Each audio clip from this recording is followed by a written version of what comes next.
Où en est réellement le projet de Chelsea? Salut tout le monde, c'est TMF et je considère que Chelsea mérite un peu plus de respect. En fait, en France, dans les communautés francophones, même de manière plus générale que l'Hexagone, il y a beaucoup de hype autour de certains clubs. Manchester City pour plein de raisons, Arsenal qui est un peu l'historique qui est généralement chouchouté par les Français, Liverpool, il y avait toute la hype autour de Jürgen Klopp, mais du côté de Chelsea, il y a un peu pas mal d'images qui sont assez récurrentes, pas mal d'idées reçu, et finalement c'est même un club qui est perçu par certains, et ça m'étonnera toujours au gré des échanges, par une sorte de formation un peu mid, alors que bordel, Chelsea c'est quand même quelque chose, et même aujourd'hui. Et en fait dans cette vidéo on va revenir sur ces idées reçues, et on va également regarder dans le rétroviseur, parce que la saison dernière de Chelsea, c'était quand même une sacrée saison, et j'ai quand même l'impression qu'on considère que c'était une non-saison, alors que waouh, et je décrirai évidemment ce que sont les grandes qualités de cette équipe selon moi, parce que Chelsea c'est une équipe qui est vraiment bourrée de talent à de très nombreux postes, et évidemment tout ça trouve sa pertinence à travers l'actualité, puisque Chelsea affrontera le Paris Saint-Germain en Ligue des Champions, et je clôturerai la vidéo par un petit avant-match avec mon avis, comme d'habitude une partie sponsorisée par Winamax, avec, je vous montre d'ores et déjà les cotes, les pronos les plus posés. Je vous rappelle que si vous avez envie de vous lancer à la création de votre compte, vous avez le code promo TMF10 qui vous donne 10 € en free bet, et Winamax rembourse votre premier pari s'il est perdant jusqu'à 100 €. Attention, c'est comme au casino, la maison est toujours gagnante. Bref, on va parler de Chelsea, du projet, de l'évolution, des résultats. Installez-vous confortablement et bienvenue pour cette nouvelle vidéo Talk My Football.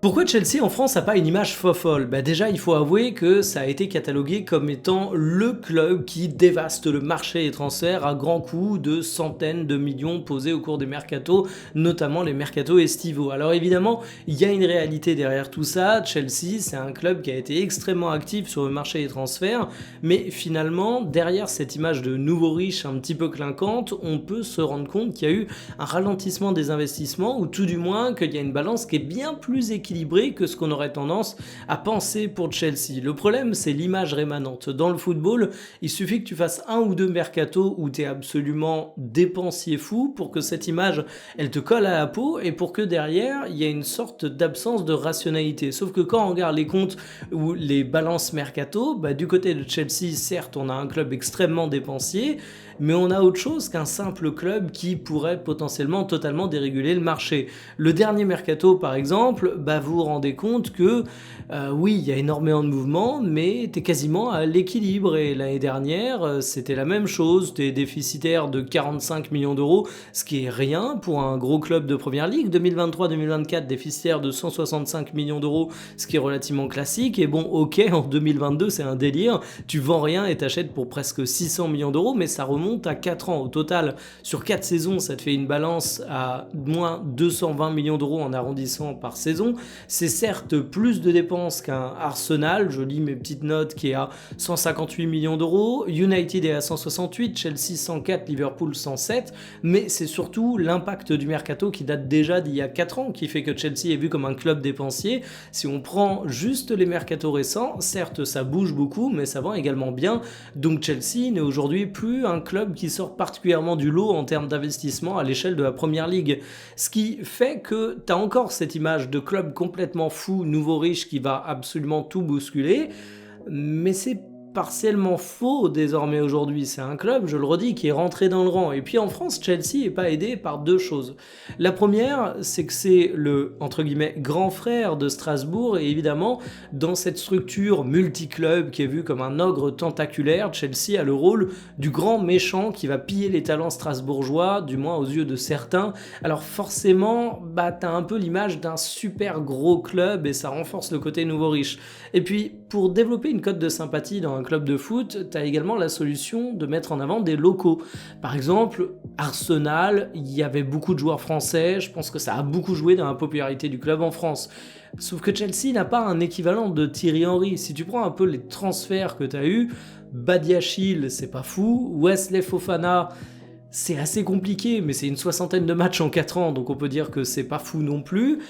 Dizazi, c'est pas fou, il a été prêté. Nkunku, c'est pas fou, il a été prêté. Malo Gusto, on a peut-être affaire à un joueur qui a un peu plus de potentiel pour porter dans le cœur des Français de Chelsea, étant donné que c'est un international français, mais on sera d'accord sur le fait que c'est aujourd'hui pas l'icône de l'équipe de France, et c'est pas le mec qui ressort le plus dans les analyses des Bleus. Donc en fait, Chelsea, il y a un biais sur le grand méchant qui a bousculé le marché, qui aujourd'hui a une balance un peu plus à équilibre, mais qui fait toujours beaucoup de mouvements. Donc quand tu regardes ça de loin, tu te dis juste waouh, Chelsea c'est le bordel, ça claque un max de thunes. C'est un peu plus complexe. Et t'as pas la cote de popularité du côté franco-français. On a nos talents et nos pépites qui vont là-bas. Donc ouais, Chelsea c'est un club qui est assez jugé sévèrement, mais la réalité c'est que c'est un club intéressant. Chelsea est un club intéressant déjà en termes de performance. La saison passée, je la trouve extrêmement satisfaisante et je pense qu'on n'en a pas fait assez pour décrire les performances. Alors évidemment, t'es pas sur le podium de Première Ligue, c'est un truc qui peut apparaître comme une tâche sur le CV, mais l'année dernière, t'es seulement à 2 points du podium. Allez, on va dire 3 avec le goal average et devant toi, c'est les 3 géants qui sont assez durs à bouger. À mes yeux, c'est un résultat qui est à la hauteur des attentes pour un club qui de toute façon se présentait pas favori comme pouvaient l'être Liverpool, Manchester City ou même Arsenal. Chelsea a toujours été considéré comme étant un petit peu derrière dans la course au titre depuis qu'on a eu l'avènement de ce trio très très dominant. Et du coup, moi je considère juste que Chelsea a fait le job. Et faire le job, c'est le bon terme. Parce qu'en Coupe d'Europe, par exemple, ils remportent la Conference League. Alors, le seul adversaire potable que tu as eu, je suis presque tenté de dire que c'était lors de cette finale face au Real Betis. Et oui, la Conference League, ça vaut pas grand-chose. Mais en attendant, il fallait la remporter et t'as fait le job, ça t'a ajouté un trophée dans l'armoire. Et un trophée dans l'armoire, t'en as eu un autre avec la Coupe du Monde des clubs, une compétition qui a certes été extrêmement critiquée, qui a certes été considérée comme manquant de prestige, et par moi le premier, qu'on soit clair. Mais une fois que t'as dit ça, ils ont battu le Paris Saint-Germain, qui était fraîchement champion d'Europe, une victoire large en plus, dans des conditions où les joueurs parisiens étaient certes fatigués, mais Chelsea avait également beaucoup joué, donc il faut pas enlever le mérite de ce match. Et ça fait une nouvelle classe, un nouveau trophée, et ça c'est quand même pas rien. Donc en fait, si tu prends froidement le bilan de l'année dernière, en Champions League, ils sont derrière un trio difficilement bougeable, ils sont 4e, ils remplissent une part des objectifs. Ils ont été en Coupe d'Europe, dans une petite Coupe d'Europe, mais de toute façon, une fois que tu y es, tu fais le max et ils ont réussi à l'emporter. Et la Coupe du Monde des clubs, ils l'ont emporté également face au Paris Saint-Germain, ce qui n'était pas une mince affaire. Donc en fait, oui, Chelsea est aujourd'hui une équipe qui est performante. Et c'est pareil en Première Ligue cette année. Alors certes, ça a été un peu plus compliqué. Il y a eu le départ de Maresca, il y a l'arrivée de Rosenior, tu as eu des phases de moins bien. Aujourd'hui, tu es en 5e position. Mais finalement, cette 5e position a peu vite tourné parce que t'es à égalité de points avec le 6e, mais aussi à 3 points seulement du podium, et finalement, t'as eu une démonstration récente face à Aston Villa qui montrait que la saison a été loin d'être terminée et que tu pouvais vraiment prétendre à des choses intéressantes maintenant que Rosenior commence à mettre un petit peu sa patte sur cette équipe. Je vais même pas parler de la Champions League, on en parlera à la fin de la vidéo, mais tu tombes face au Paris Saint-Germain, ce qui est quand même un tirage délicat, bien évidemment, mais en attendant, t'es qualifié pour les 8e de finale, c'est un beau retour européen pour Chelsea. Je sais pas s'ils passeront face au PSG, mais s'ils passent, faudra juste applaudir parce que ce sera une sacrée performance, et s'ils passent pas, j'aurais du mal à juste qualifier la saison européenne de Chelsea ratée. Je dirais, vous êtes tombé face au Paris Saint-Germain, qui est quand même un sacré client. Donc aujourd'hui, factuellement, Chelsea est une équipe qui a de belles performances. Pour comprendre les belles performances de Chelsea, il faut se pencher sur son effectif, et là c'est pareil, je considère qu'il y a des joueurs qui sont un petit peu sous-considérés. Si on prend par exemple le milieu et la paire formée par Caicedo et Enzo Fernandez, il n'y a pas de hype, c'est pas Pedri, c'est pas Vitinha, mais en attendant, bon Dieu, qu'est-ce que tu dois craindre ces joueurs quand tu te retrouves face à eux sur un terrain de foot? On va commencer par Caicedo. Alors Caicedo, quand il est arrivé à Chelsea, j'avais des attentes absolument énormes parce que c'est un joueur sur lequel j'avais fait du scouting spécifique et qui m'avait vraiment giga impressionné. Et du côté de Chelsea, même s'il y a eu des phases un peu moins bien, je considère que ça reste un joueur qui est absolument énorme. Il a un volume de déplacement sur le terrain, un volume d'action défensive type tacle, interception. Il a une capacité à presser l'adversaire qui est juste impressionnante. C'est vraiment un destructeur de jeu, mais tu peux ajouter à ça une certaine qualité technique et une bonne intelligence de jeu qui fait que Caicedo, c'est vraiment un poison. Je lisais les 15 pensées de Culture PSG suite suite au match face à l'AS Monaco. Il disait que le milieu parisien avait souffert face à Camara et qu'il fallait faire attention parce que finalement le monégasque c'était une version entre guillemets miniature de Caicedo, donc de ce qu'allait rencontrer le Paris Saint-Germain face à Chelsea, et je trouve que c'est extrêmement vrai. Caicedo c'est vraiment un poison et les Parisiens vont avoir un gros défi à relever en l'affrontant, et à côté de lui t'as Enzo Fernandez qui est un peu un pendant davantage vu avec ballon parce qu'il apporte beaucoup de progression balle au pied, beaucoup de surnombre offensif, il stat également pas mal et c'est vraiment un joueur qui est souvent assez délicieux à voir évoluer sur le terrain. On peut avoir énormément de reproches à faire à l'homme, et moi-même je dois avouer que je suis pas très grand fan après toutes les polémiques dans lesquelles il s'est mis, mais une fois qu'on regarde juste le terrain, faut quand même avouer qu'il fait partie des adversaires que t'as pas envie de croiser. Donc quand t'as un milieu de terrain qui est composé de ces deux monstres qui sont extrêmement performants, déjà effectivement tu te présentes avec quelques certitudes. Et puis du côté de l'attaque, je trouve ça également vachement bien du côté de Chelsea.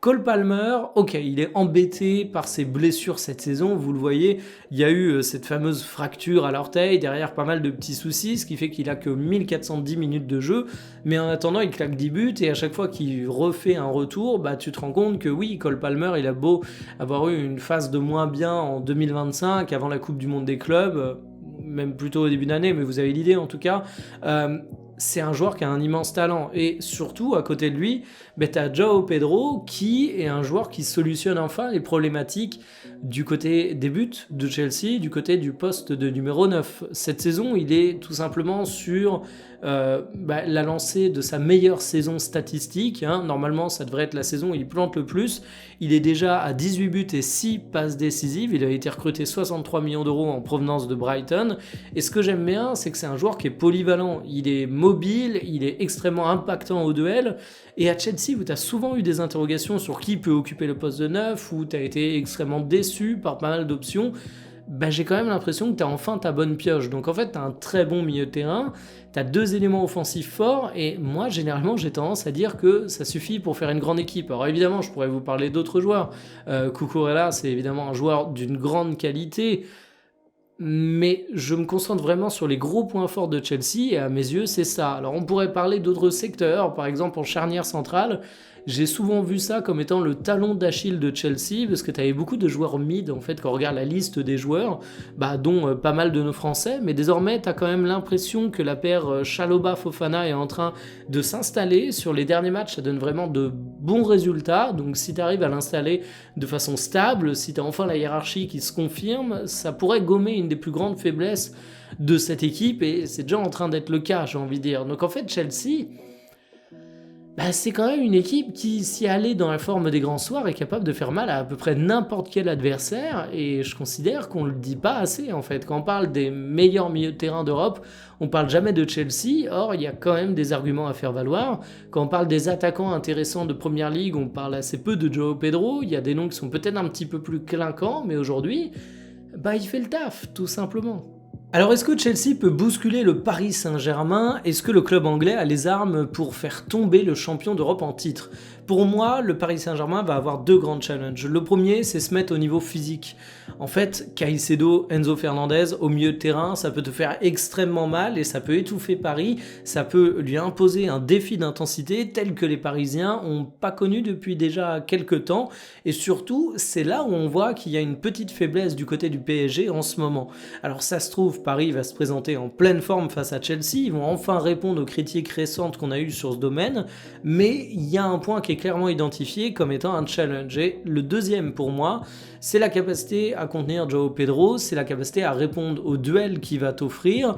Et si tu ajoutes à ça certains joueurs qui savent user d'efforts physiques, de permutations du côté de Chelsea, parce qu'il n'y a pas que lui en attaque, ça fait qu'il y a certains éléments qui n'ont pas une forme exceptionnelle du côté du PSG pour la défense. Hakimi qui est assez irrégulier, Marquinhos j'ai toujours des doutes là-dessus, je vais pas insister, mais il va falloir voir comment ce sera capable de répondre. Pour moi c'est vraiment ça les arguments de Chelsea en faveur d'une grosse adversité, sur les points sur lesquels ils peuvent déranger Paris, et c'est ça que je vais attendre de voir. Mais la grande question c'est qui est le favori? Comme d'hab, partie sponsorisée par Winamax. Attention, paris sportif seulement pour les majeurs, c'est comme au casino, le gagnant c'est toujours la maison. Si vous avez envie de vous lancer, il y a le code promo TMF10 qui vous donne 10 € en free bet lors de la création de votre compte. Et si votre premier pari est perdant, il est remboursé jusqu'à 100 €. Alors le PSG est favori.